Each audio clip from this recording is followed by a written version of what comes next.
We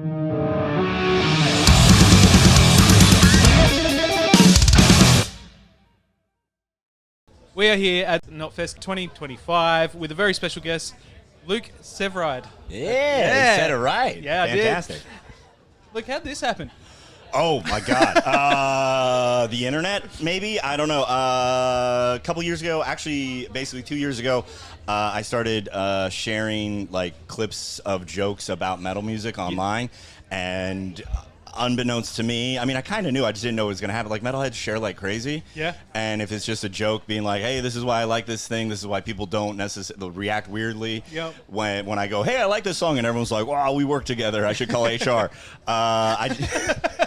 I just shared just a bunch of clips of stuff that I've been doing on stage at shows, and it resonated, and I've just kind of built an online following around that. And then got hit up by an Australian company, Destroy All Lines, and they started lining that, and I'd already been in talks to some people at Knotfest. Yeah, right. And so it's just kind of all... It's weird, man. I'm just I'm just some dude who's been telling jokes for about a dozen years that enjoys metal music, that just is like, oh, I'm gonna go to the other side of the sphere I live on and interact with a bunch of people with fun accents. That's awesome, man. No, I do love you guys, the way you guys such sing-songy ways of talking. It's delightful. it's lazy British. Actually, that's not totally wrong. Yeah. I like it, but it's like hopeful British. Yes. Like, oh yeah. Yeah. No, you throw me off now. Yeah, we're like England's Canada. That's a good. Yeah. That's good. Well, Canada's about to be U.S.'s Canada. We won't get political. No, I don't want to. Let's get into the metal. Yeah, please. No, it's good to have you here, man. Yeah, how's your Knotfest experience been?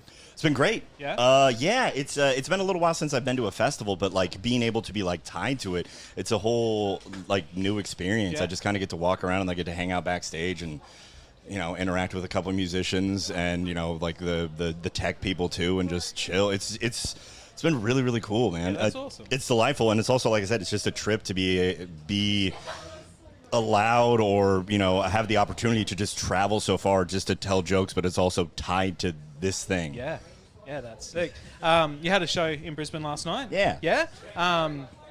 If this wasn't on today, I would have absolutely loved to have been there. Yeah. But how was the show? Fantastic. Yeah? Fantastic. Yeah. It was at the Sit Down Comedy Club, sold out, which is a brag, which feels good because that's also literally the first show I've headlined outside of the States. Yeah. So like to have it be a sold out show, and also like we still have the Melbourne and Sydney shows, and so it's just, I don't know. It was a great show, and the fans are fantastic. Like I feel very grateful that the energy metalheads have towards bands they like, I feel it being aimed at me, and which is like super cool, but also a little unnerving. You get the residual props. Yeah, kind of. Where you're just like, oh, you like you like what I do, all right?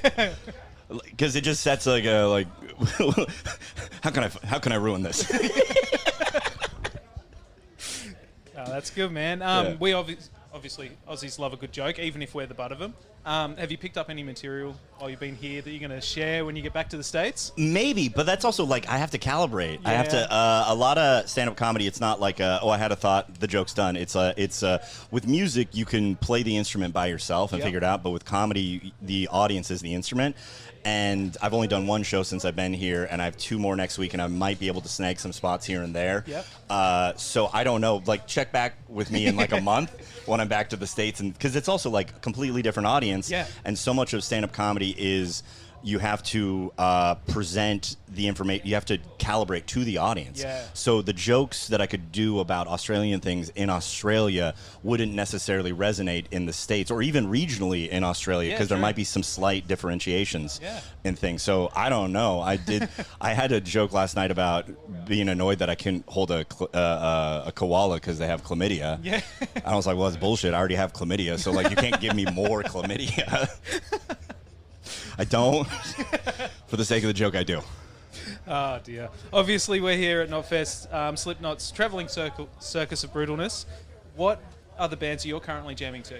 Oh, outside of the festival? Outside of the festival? Yeah. Ooh. Oh, obviously without judgment as well, because you use that in your material quite a bit as well. I do. We're not those kind of metalheads here at Everblack. Okay, that's good. Look at you in the minority. I do think that's a mentality we need to have more often with things, just in general, because it's like, dog, we're all listening to adults pretending to be monsters. Like, shut up. Same team.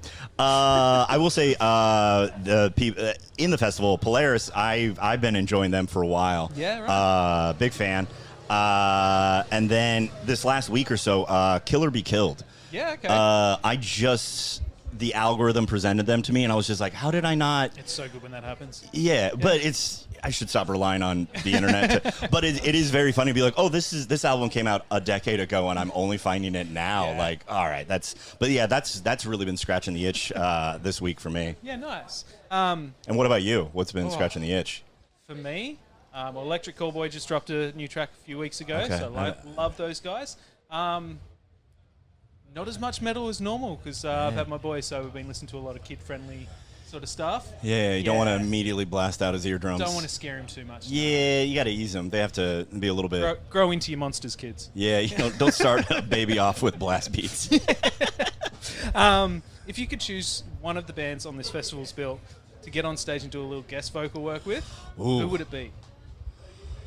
I'm trying to think what song I would enjoy. That was actually going to be my follow-up question. That's too on the spot. Yeah, dude.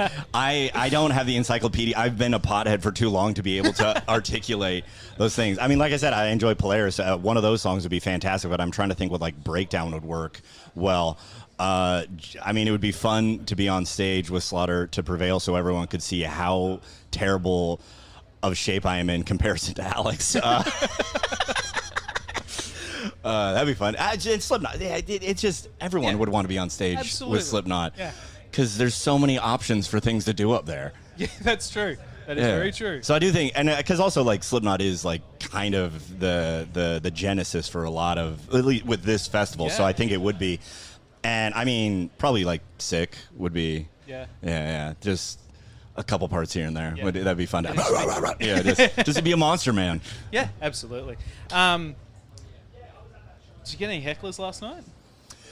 Okay, yes. Yeah? Quite a bit, actually. And to define hecklers, too, it's just kind of any interruption that is not, like, initiated by the comedian. Because a lot of times people are like, I wasn't heckling, I was just talking. You're like, nah, a heckle is anything. There was a bit of that, but it's kind of become the normal for me, and I need to figure out better ways to calibrate an audience to kind of, like, curtail it.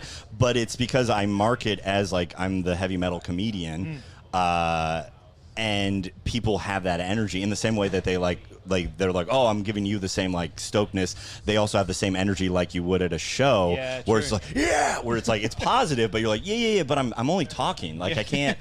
I'm not currently screaming. There's not a guitar player. There's not a drummer. It's just a dude. Maybe yelling at you, but like we're still in a room together, and you're disrupting the people around you, and then people are 4 drinks deep and didn't have dinner, so they're being dumb. But there was a little bit of that, but also that's its own frustrating thing. But being able to bob and weave around that makes some fun moments, and then it also, even if some people in the crowd are annoyed by the interruption, they also think it's cool to see someone like juggle in front of them and then like get back on track. Yeah. Okay. Yep. So yeah. What's the worst heckler you've had? One time I did it. I was at a friend's wedding, drinking a lot, and they had like a reception, or they're doing like photos or something. And I was like, "Oh, we're in a town. There's an open mic over here. I'll go do that." And I walk in. It was just terrible open mic. An open mic is like, if you want to go see how the comedy sausage gets made, go to an open mic. It's bloody, it's brutal, but interesting. It's where art happens. And I hop on mic, and then a lady booed me. Yep. And I was like, oh, that's my first boo I've ever gotten. Give me another one.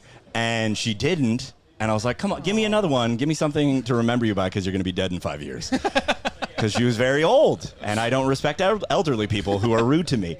And turns out her son is the owner of the venue, and they were there, and they ran up into my face. Oh, that's my mom. And I was like, she booed me. Like, you need to get the fuck out of here. I was like, all right, well, I don't want to hang out at your bad open mic anyways. I'm going to go get more hammered at my friend's wedding. So, yeah, that's probably the worst. Jeez. And last, but not least, if Sean Clown came to you and said, I need you to put together a lineup for next year's Knotfest. Oh, God. I'm too busy doing awesome clown stuff. What would your lineup be? Oh, my goodness and gracious. Let's just, for argument's sake, let's say Slipknot's headlining. Jesus Christ. I needed to do research for all of these interviews because it's so much. Who's in my rotation? I'd love to see Mastodon. Mastodon? Big fan of that. I'm just going to say all my favorite bands for the last couple of years. I'd love to see Every Time I Die, Between the Buried and Me, Darkest Hour, and then who else? I don't know. Interval, yeah, I'm wearing the shirt right now. Thank you for the help. Yeah, that'd be fantastic. Yeah, man, it's so, I don't know. It's going to be every interview where everyone's like, give me very specific information about all of these bands. And I'm like, I don't know as much as you think I know. My brain is too much chaos. If I was sitting and staring at my playlist, I'd be able to give you an actual answer. But off the top of my head, I'm just like, oh, I don't have a lot of hair. Well, that was funny enough. Awesome, man. Well, thank you very much, Luke. Thanks for having me. Pleasure. Here at Knotfest 2025. Thank you very much for your time, my friend. Thanks, man.